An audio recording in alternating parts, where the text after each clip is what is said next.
Hi everyone, in front of me I've got ZTE Blade V70 Max, and let me share with you how to add the fingerprint to this device.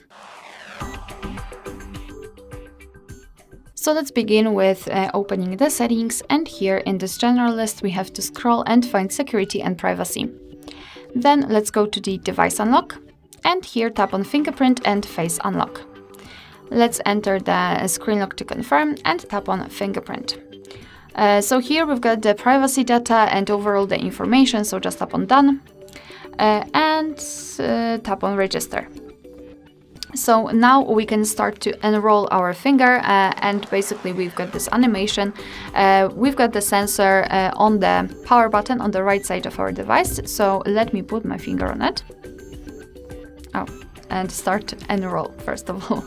And now the finger on the sensor, and here we have to do it multiple times in order to add our fingerprint fully. So try to catch every part of it for better recognition.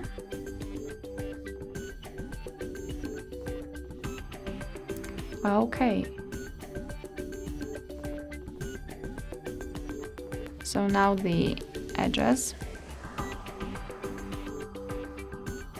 Alright, finally, let's tap on OK.